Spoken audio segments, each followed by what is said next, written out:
മാസ്റ്റേഴ്സിൻ്റെ online ക്ലാസ്സിലേക്ക് എല്ലാവർക്കും സ്വാഗതം. ഇന്ന് നമ്മളിവിടെ ഡിസ്കസ് ചെയ്യുന്നത് 8th സ്റ്റാൻഡേർഡിലെ വാട്ടർ എന്ന ചാപ്റ്ററാണ്, അതായത് ജലം. വാട്ടറിനെ കുറിച്ച് നമ്മൾ കുറേ കാര്യങ്ങളൊക്കെ ചെറിയ ക്ലാസ്സുകളിലൊക്കെ പഠിച്ചിട്ടുണ്ട്. അപ്പോൾ അതിനേക്കാൾ കുറേ കൂടി ഡീറ്റെയിൽ ആയിട്ടുള്ള ഒരു സ്റ്റഡിയാണ് ഈ ചാപ്റ്റർ കൊണ്ട് ഉദ്ദേശിക്കുന്നത്. അപ്പോൾ എന്താണെന്ന് നോക്കാം. What is A precious natural resource ആണെന്ന് നമുക്കറിയാം അല്ലേ? വളരെ അമൂല്യമായ ഒരു പ്രകൃതി വിഭവമാണെന്ന് ജലം അല്ലെങ്കിൽ വാട്ടർ. ഇനി വാട്ടറിന്റെ യൂസസ് എന്താണ്? വാട്ടറിന്റെ യൂസസ് അതെല്ലാം തന്നെ ചെറിയ ക്ലാസ്സുകളിൽ നമ്മൾ ഒരുപാട് കാര്യങ്ങൾ പഠിച്ചിട്ടുണ്ട്. അപ്പോൾ അതിൽ നിന്ന് വ്യത്യസ്തമായിട്ട് നമുക്കറിയാം വാട്ടർ എന്ന് പറയുന്നത് it is essential only for sustaining life. അപ്പോൾ നമ്മുടെ ജീവന്റെ നിലനിൽപ്പിന് തന്നെ വളരെ അത്യാവശ്യമായ ഒരു ഘടകമാണ് എന്തോന്നും വാട്ടർ എന്ന് പറയുന്നത്. എന്നാൽ അത് മാത്രമല്ല, in the field of agriculture, industry, energy production and transportation. അപ്പോൾ അഗ്രികൾച്ചർ കാർഷിക ആവശ്യങ്ങൾക്ക്, ഇൻഡസ്ട്രി വ്യവസായങ്ങൾക്ക്, എനർജി പ്രൊഡക്ഷൻ ഊർജോൽപാദനം, വൈദ്യുതി ഉൽപ്പാദിപ്പിക്കുന്നത് ജലത്തിൽ നിന്നാണെന്ന് അറിയാമല്ലോ, energy production and transportation. Transportation എന്ന് പറഞ്ഞാൽ ജലഗതാഗതം. അപ്പൊ ഇതിനെല്ലാം തന്നെ വാട്ടറിന് അങ്ങനെ ഒരുപാട് ഉപയോഗങ്ങളുണ്ട് വാട്ടറിനെ. അപ്പൊ എന്താണ് വാട്ടറിന്റെ യൂസസ്? ഒരു മാർക്കിനൊക്കെ ചോദിച്ചാൽ നമുക്ക് ഈ ഒരു പോയിന്റ് എഴുതാം. It is essential for sustaining life and it is used in the field of agriculture, industry, energy production and transportation. കാർഷിക ആവശ്യങ്ങൾക്ക്, വ്യാവസായിക ആവശ്യങ്ങൾക്ക്, ഊർജോൽപാദനത്തിന്, ഗതാഗതം തുടങ്ങിയ കാര്യങ്ങൾക്കെല്ലാം എന്തോന്ന് ഉപയോഗിക്കുന്നു? ജലം ഉപയോഗിക്കുന്നു. പിന്നെ പ്രധാനമായിട്ടും എന്താണ്? It is essential for sustaining of life. ജീവന്റെ നിലനിൽപ്പിന് തന്നെ വളരെ അത്യാവശ്യമാണ് ജലം. ഇനി we use water for different purposes in day to day life. നമ്മുടെ ഡെയിലി ലൈഫിൽ പല ആവശ്യങ്ങൾക്ക് നമ്മൾ വാട്ടർ ഉപയോഗിക്കുന്നുണ്ട്. We get water in large amount from different natural sources. ഈ വെള്ളം എല്ലാം എവിടെ നിന്നാണ് കിട്ടുന്നത്? അതായത് ഡിഫറെന്റ് നാച്ചുറൽ റിസോഴ്സസ് ഉണ്ട്, പ്രകൃതിദത്തമായ പല ഉറവിടങ്ങളും ഉണ്ട് ജലത്തിന്റെ. ഏതൊക്കെയാണ്?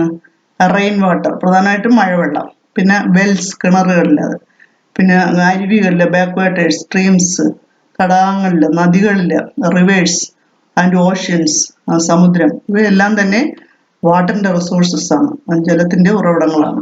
അപ്പൊ അതൊക്കെ നമുക്കറിയാം അല്ലേ? പ്രധാനമായിട്ടും കൂടുതലും റെയിൻ വാട്ടറാണ്, മഴവെള്ളത്തിൽ നിന്നാണ്. പിന്നെ നമ്മുടെ കിണറുകളിലെ വെള്ളം, വെൽസ്, പിന്നെ ബാക്ക് വാട്ടേഴ്സ്, പിന്നെ സ്ട്രീംസ്, പിന്നെ റിവേഴ്സ്, ഇവയെല്ലാം തന്നെ അരുവികള്, തടാകങ്ങള്, നദികള്, പിന്നെ സമുദ്രങ്ങൾ, ഇവയെല്ലാം തന്നെ ജലത്തിന്റെ ഉറവിടങ്ങളാണ്.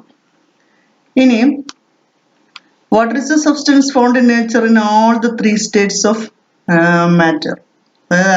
നമുക്ക് അറിയാം വാട്ടർ എന്ന് പറയുന്ന 3 അവസ്ഥകളിലും, ഭൗതിക അവസ്ഥകളിലും സ്ഥിതി ചെയ്യാൻ കഴിയുന്ന ഒരു സബ്സ്റ്റൻസ്, ഒരു പദാർത്ഥമാണ് വാട്ടർ എന്ന് പറയാം. ഏതൊക്കെയാണ് physical state? Water the characteristic water U familiar with. അതായത് ഏതൊക്കെയാണ് ആ ഫിസിക്കൽ സ്റ്റേറ്റ് എന്ന് പറയുന്നത്? Solid state, liquid state and gaseous state. എന്ന് പറഞ്ഞാൽ ഖരം, ജലത്തിന്റെ ഖരാവസ്ഥ, എന്താണ്? ഐസ്. ലിക്വിഡ് സ്റ്റേറ്റ് ജലം, അതായത് അതിന്റെ ലിക്വിഡ് സ്റ്റേറ്റ്. പിന്നെ ഗ്യാസ് എന്ന് പറയുന്നത് നീരാവി, വാട്ടർ വേപ്പർ ആയിട്ട്. അങ്ങനെ ഈ 3 അവസ്ഥകളിൽ സ്ഥിതി ചെയ്യാനുള്ള കഴിവ് ആർക്കുണ്ട്? ജലത്തിനുണ്ട്. ഇനി വാട്ടറിനെ ചൂടാക്കിയാൽ എന്താണ് സംഭവിക്കുന്നത്? ബോയിലിംഗ് പോയിന്റ് ഓഫ് വാട്ടർ, ജലത്തിന്റെ തിളനില എന്താണെന്ന് പഠിക്കാൻ പോകും. എന്താണ് ജലത്തിന്റെ ബോയിലിംഗ് പോയിന്റ് അല്ലെങ്കിൽ തിളനില എന്ന് പറയും? തിളനില. അതിനുവേണ്ടി ഇവിടെ ഒരു എക്സ്പെരിമെന്റ് തന്നിട്ടുണ്ട്. ഒരു ഫിഗർ തന്നിട്ടുണ്ട്. ആ ഫിഗറിൽ നോക്കിയാൽ തന്നിരിക്കുന്ന പോലെ അതിന്റെ ഉപകരണങ്ങൾ സജ്ജീകരിക്കുക.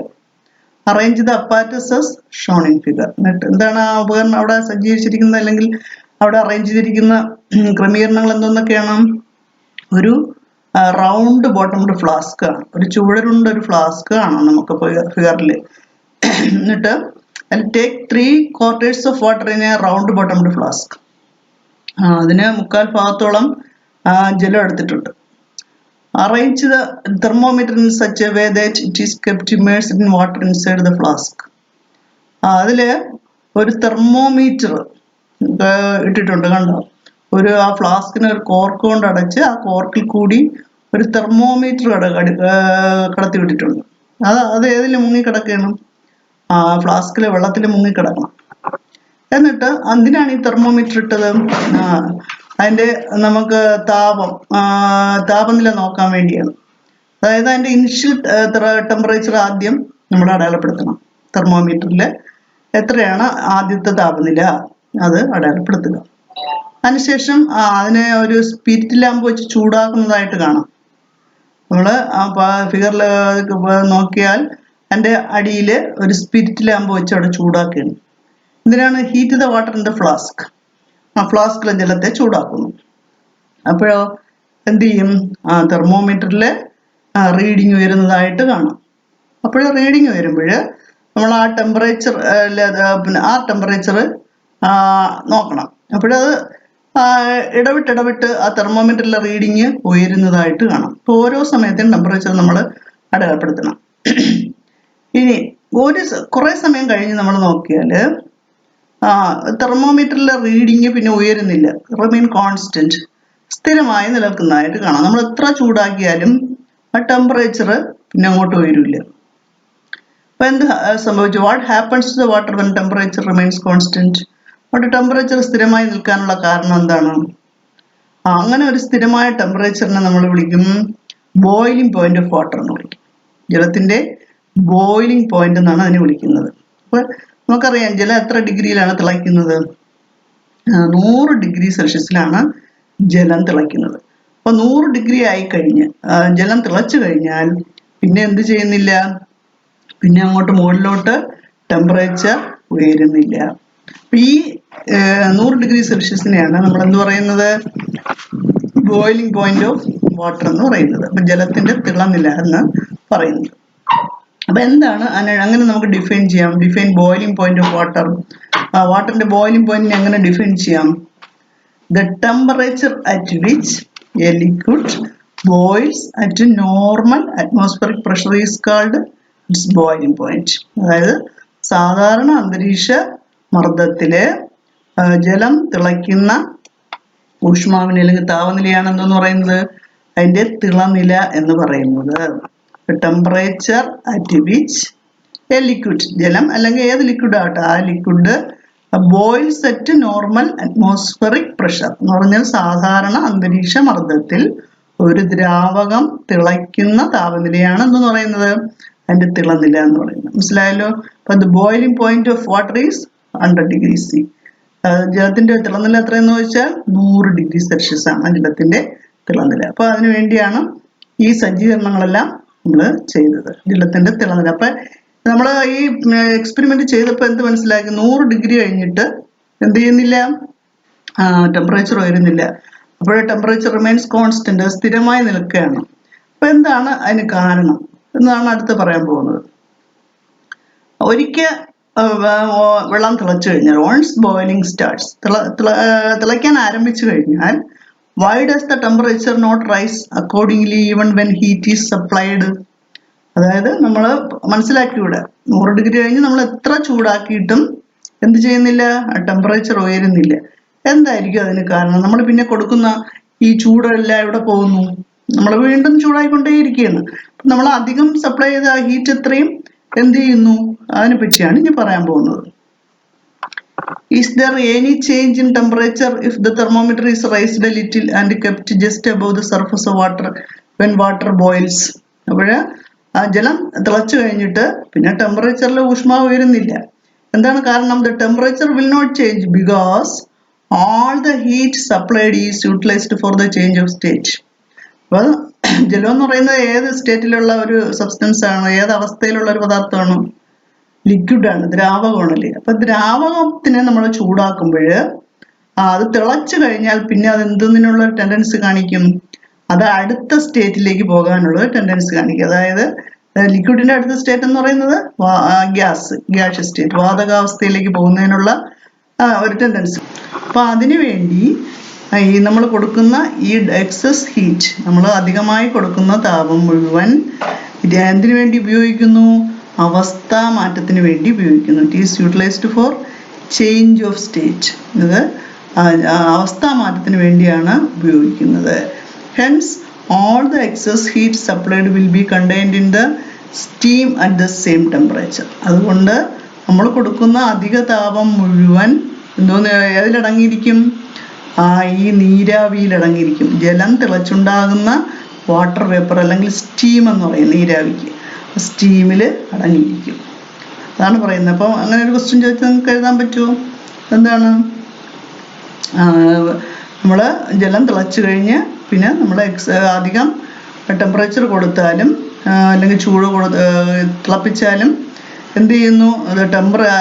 ടെമ്പറേച്ചർ വിൽ നോട്ട് റൈസ്, താപനില ഉയരുന്നില്ല. What is the reason? എന്താണ് കാരണം? അപ്പോൾ നമ്മൾ എന്താ ആൻസർ എഴുതാനുള്ളത്? ബിക്കോസ് എന്തുകൊണ്ടെന്നാൽ all the heat supplied is utilized for change of state. കൊടുക്കുന്ന അധിക താപം മുഴുവൻ അവസ്ഥാ മാറ്റത്തിന് വേണ്ടി ഉപയോഗിക്കുന്നു. അവസ്ഥാ മാറ്റം എന്ന് പറഞ്ഞാൽ ജലത്തിൽ നിന്ന് സ്റ്റീം ആവാൻ വേണ്ടി, നീരാവിയാകാൻ വേണ്ടിയാണ് നമ്മൾ കൊടുക്കുന്ന എക്സസ് ഹീറ്റ്, അധിക താപം മുഴുവൻ ഉപയോഗിക്കുന്നത്. ഹെൻസ് പിന്നെ ഈ താപം എവിടെ പോകുന്നു? The excess heat we supplied is contained in the steam at the same temperature. നമ്മൾ കൊടുക്കുന്ന അധിക താപം മുഴുവൻ അതേ താപനിലയിലുള്ള നീരാവിയിൽ അടങ്ങിയിരിക്കും. അതുകൊണ്ടാണ് എന്ത് സംഭവിക്കുന്നതെന്നറിയാമോ? തിളച്ച വെള്ളം കൊണ്ടുള്ള പൊള്ളലിനേക്കാൾ ഗുരുതരമാണ് എന്തുകൊണ്ടുള്ള പൊള്ളൽ? നീരാവി കൊണ്ടുള്ള പൊള്ളൽ എന്ന് പറയാറുണ്ട്. അതായത് the steam causes more severe burns than boiling water.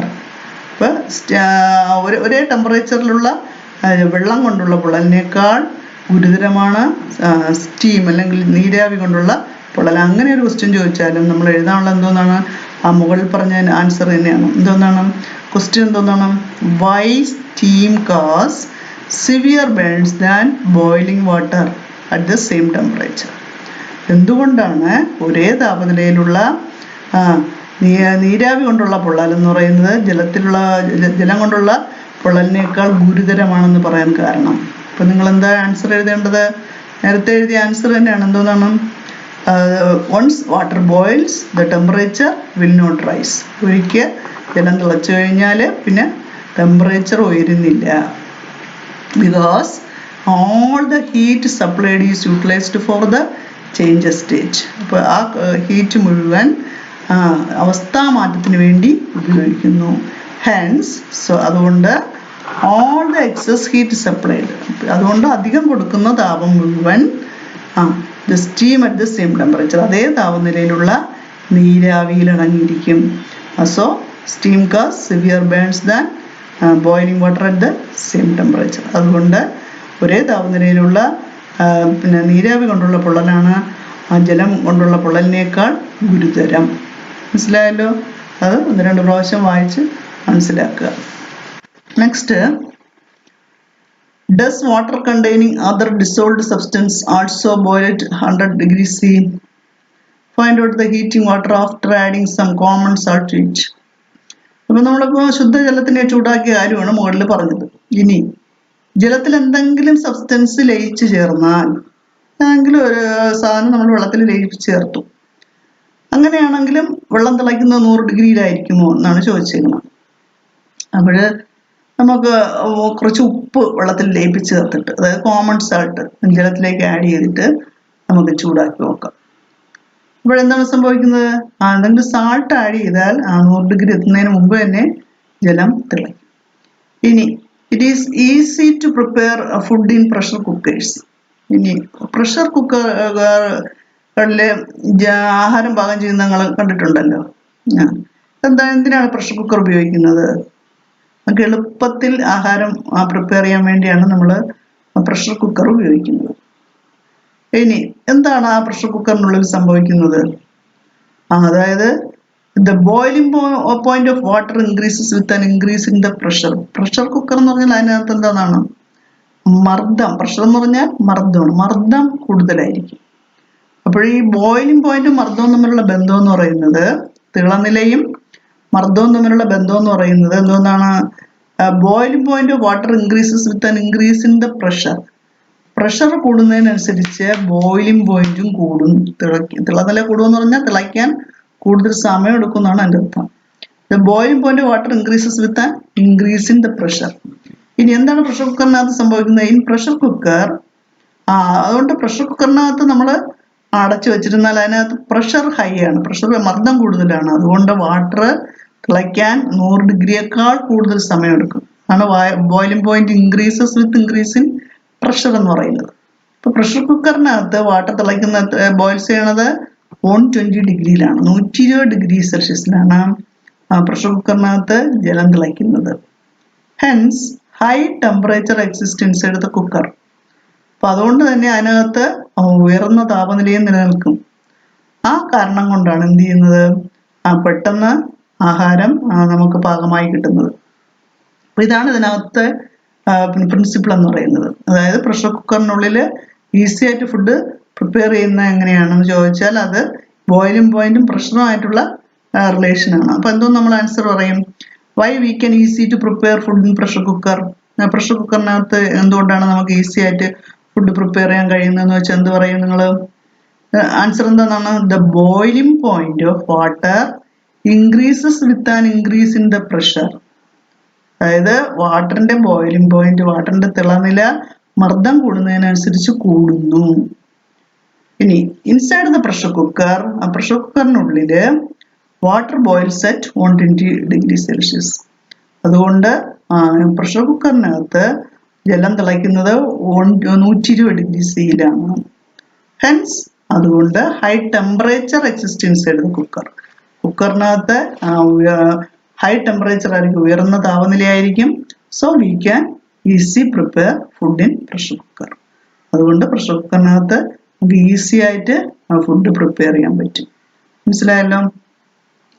ഇനി പ്രഷർ കുറഞ്ഞാൽ, what about decrease in pressure? Pressure കുറഞ്ഞാൽ എന്താണ് സംഭവിക്കുന്നത്? പ്രഷർ കൂടുമ്പോൾ ബോയിലിംഗ് പോയിന്റ് കൂടുമെന്ന് പറഞ്ഞു. അങ്ങനെയല്ല, പ്രഷർ കുറഞ്ഞാൽ ബോയിലിംഗ് പോയിന്റും കുറയും. അതായത് ഇപ്പം പ്രഷർ കൂടിയപ്പോൾ വാട്ടർ ബോയിൽ ചെയ്തത് 100 ഡിഗ്രിക്ക് മുകളിലാണ്, 120 ഡിഗ്രി സെൽഷ്യസിലാണ് പ്രഷർ കൂടിയപ്പോൾ ജലം തിളച്ചത്. എന്നാൽ പ്രഷർ കുറഞ്ഞാൽ 100 ഡിഗ്രി എത്തുന്നതിന് മുമ്പേ ജലം തിളയ്ക്കും. അതാണ് ഇൻ ഹൈ ആൾട്ടിറ്റ്യൂഡ് റീജിയൻസ്, അതായത് ഉയർന്ന പ്രദേശങ്ങളിൽ water boils at temperature below 100 degree C.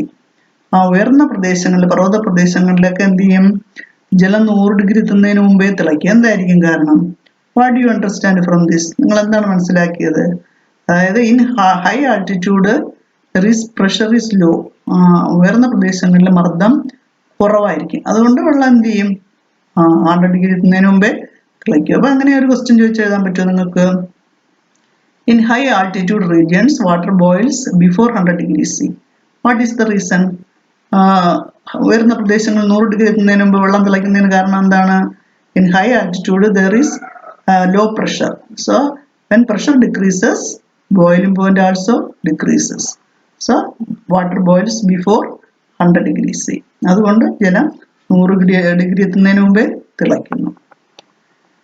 ഇനി does water vapors only at its boiling point? അതായത് പിന്നെ വാട്ടർ എന്ന് പറയുന്നത് water exist in the liquid form at temperature between 0 degree and 100 degree C. വാട്ടറിന്റെ 3 state ഉണ്ടെന്ന് പറഞ്ഞല്ലോ. അപ്പൊ അതില് വാട്ടർ ലിക്വിഡായിട്ട് സ്ഥിതി ചെയ്യുന്നത് ഏതൊക്കെ ടെമ്പറേച്ചറിന് ഇടയ്ക്കാണ്? 0 ഡിഗ്രി സിക്കും 100 ഡിഗ്രി സിക്ക് ഇടയിലുള്ള ടെമ്പറേച്ചറിലാണ് വാട്ടറിന്റെ ഏത് സ്റ്റേറ്റ്? Liquid state. അപ്പൊ water exist in the liquid state the temperature between 0 degree and 100 degree C. അപ്പൊ ജലത്തിന്റെ ദ്രാവകാവസ്ഥ എന്ന് പറയുന്നത് ഏതൊക്കെ താപനിലയ്ക്ക് ഇടയ്ക്കാണ്? 0 ഡിഗ്രിക്കും 100 ഡിഗ്രിക്കും ഇടയിലാണ്. But water changes to vapour at any temperature up to 100 degree C. അപ്പോൾ വാട്ടർ കറക്റ്റ് 100 ഡിഗ്രി സി തന്നെ ആവണമെന്നില്ല വേപ്പർ ആവാൻ വേണ്ടി. അതിനിടയിലുള്ള ഏത് ടെമ്പറേച്ചറിൽ വേണോ എന്താകാം, അത് വേപ്പറായി മാറാം. ഇപ്പോൾ വാട്ടർ വേപ്പറായി വാട്ടർ നീരാവിയായി മാറിക്കഴിഞ്ഞാൽ അല്ലെങ്കിൽ വാതകാവസ്ഥയിലേക്ക് മാറിക്കഴിയുമ്പോഴാണ് നമ്മൾ അതിനെ എന്തോന്ന് പറയുന്നത്? ബാഷ്പീകരണം എന്ന് പറയും, ഇവാപ്രേഷൻ എന്ന് പറയും. അപ്പം എന്താണ് ഇവാപ്പറേഷൻ എന്ന് പറഞ്ഞാൽ? Is the process by which a liquid changes to vapour. ഒരു ലിക്വിഡ്, ഒരു ദ്രാവകം വേപ്പർ നീരാവി ആകുന്ന ആ പ്രോസസ്സിനെ, ആ പ്രക്രിയയ്ക്ക് പറയുന്ന പേരാണ് ബാഷ്പീകരണം. അപ്പം എന്താണ് ബാഷ്പീകരണം അല്ലെങ്കിൽ ഇവാപ്പറേഷൻ എന്ന് പറഞ്ഞാൽ? It is the process by which a liquid changes to vapour. ഒരു ദ്രാവകം വാതകമാകുന്ന ആ പ്രോസസ്സിനെയാണ് എന്തെന്ന് പറയുന്നത്? ആ പ്രക്രിയയ്ക്കാണ് ബാഷ്പീകരണം എന്ന് പറയുന്നത്. On heating water the heat absorbed is utilised for rise temperature and for evaporation. നമ്മൾ ചൂടാക്കുമ്പോൾ, വെള്ളത്തിന് അല്ലെങ്കിൽ ദ്രാവകങ്ങൾ ചൂടാക്കുമ്പോൾ ആ ഹീറ്റ് അബ്സോർബ് ചെയ്യും. അവയെല്ലാം താപം ആഗിരണം ചെയ്തുകൊണ്ട് ആ താപം എന്തിനു വേണ്ടി ഉപയോഗിക്കും? Rise in temperature and for evaporation. അത് താപനില ഉയർന്ന് ഇവാപ്പറേഷൻ ആവാൻ വേണ്ടി, അല്ലെങ്കിൽ അത് വാതകാവസ്ഥയിലേക്ക് ആവാൻ വേണ്ടിയാണ് നമ്മൾ കൊടുക്കുന്ന താപം ഈ ദ്രാവകങ്ങൾ ഉപയോഗിക്കുന്നത്. അപ്പോൾ ഇത്രയും കാര്യങ്ങൾ മനസ്സിലായല്ലോ. ഇതിൽ പ്രധാനമായിട്ടും എൻ്റെ ബോയിലിംഗ് പോയിൻറ്റ്, പിന്നെ എന്താണ് ബോയിലിംഗ് പോയിൻറ്റ്, പിന്നെ 100 ഡിഗ്രി സെൽഷ്യസിൽ എത്തിക്കഴിഞ്ഞിട്ട് വീണ്ടും നമ്മൾ വാട്ടറിനെ തിളപ്പിച്ചാൽ temperature will not rise. What is the reason? ഇല്ലെങ്കിൽ ആ ക്വസ്റ്റ്യൻ തന്നെ വേറെ രീതിയിൽ ചോദിക്കാം. എന്തോന്നാണ്? Steam causes severe burns than boiling water at the same temperature. അതായത് ഒരേ താപനിലയിലുള്ള നീരാവി കൊണ്ടുള്ള പൊള്ളൽ ജലം കൊണ്ടുള്ള പൊള്ളലിനേക്കാൾ ഗുരുതരമായിരിക്കും. കാരണം എന്ത്? അതിന് രണ്ടിനും ഒരേ ആൻസറാണ് മോളിൽ പറഞ്ഞത്. പിന്നെ why we can easy prepare food in pressure cooker. Pressure കുക്കറുകളിൽ ഫുഡ് ഈസി ആയിട്ട് പ്രിപ്പയർ ചെയ്യാൻ്റെ കാരണം. പിന്നെ എന്താണ് ഇവാപ്പറേഷൻ, എന്താണ് ബാഷ്പീകരണം എന്നുള്ളതിൻ്റെ എല്ലാം ആൻസർ ഒരിക്കൽ കൂടി വായിച്ച് നന്നായിട്ട് പഠിച്ചു വയ്ക്കുക.